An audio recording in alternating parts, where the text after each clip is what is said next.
തീർച്ചയായിട്ടും നമ്മളെ സ്ഥാപനത്തിൽ എല്ലാത്തിലും നമുക്കിപ്പോൾ 2 എംപ്ലോയി ആണെങ്കിലും 10 എംപ്ലോയി ആണെങ്കിലും ഒരു പ്രോപ്പറായിട്ടുള്ളൊരു ഗ്രേഡിംഗ് സിസ്റ്റം കൊണ്ടുവരികയാണെങ്കിൽ, HR ഒരു ഗ്രേഡിംഗ് സിസ്റ്റം കൊണ്ടുവരികയാണെങ്കിൽ ഇത്തരത്തിലുള്ള ഇഷ്യൂസ് നമുക്ക് കുറേ പരിഹരിക്കാൻ പറ്റില്ലേ? തീർച്ചയായിട്ടും നമ്മൾ കുറേ സ്ഥലത്തായി ചെയ്തിട്ടുണ്ട്. കാരണം ഒരു പ്രൊഫൈൽ ഇപ്പോൾ സെയിൽസ് എക്സിക്യൂട്ടീവ്, അത് കഴിഞ്ഞിട്ട് ഒരു സെയിൽസ് ടീം ലീഡർ, അതുപോലെ തന്നെ സെയിൽസിൻ്റെ മാനേജർ അല്ലെങ്കിൽ ഏരിയ സെയിൽസ് മാനേജർ, ഇങ്ങനെ പല പൊസിഷനുകൾ വരാം.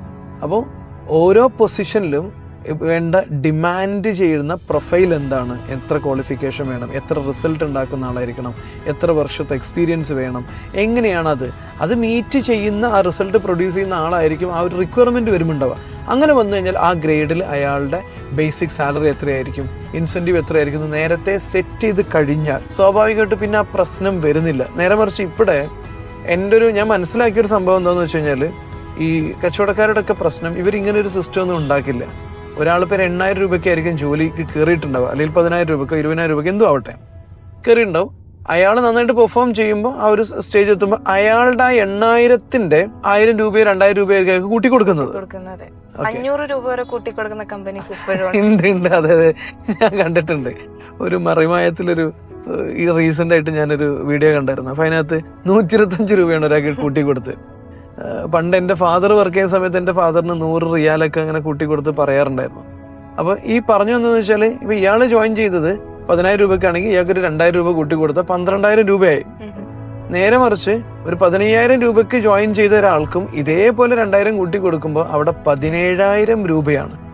ആക്ച്വലി ഈ സ്ഥാപനത്തിൽ ഞാൻ പോയി, നമ്മളിപ്പോൾ ഒരു കൺസൾട്ടിങ്ങിന്റെ ഭാഗമായിട്ട് മാപ്പ് ചെയ്ത് അനലൈസ് ചെയ്യുന്ന സമയത്ത് കാണുന്ന രസം എന്താ വെച്ചാൽ, ഒരു 2 പേരും ചെയ്യുന്നത് ഒരേ പണിയാണ്.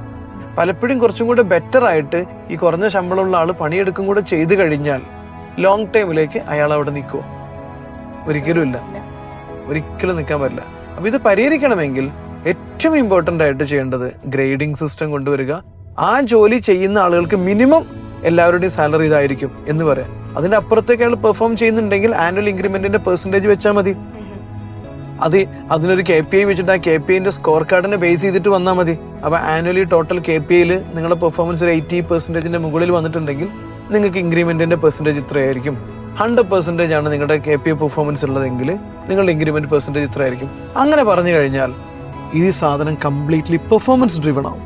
അവിടെ പിന്നെ ഇത്തരത്തിലെ പരാതിയോ മൊറയിൽ പ്രശ്നങ്ങളോ വരില്ല.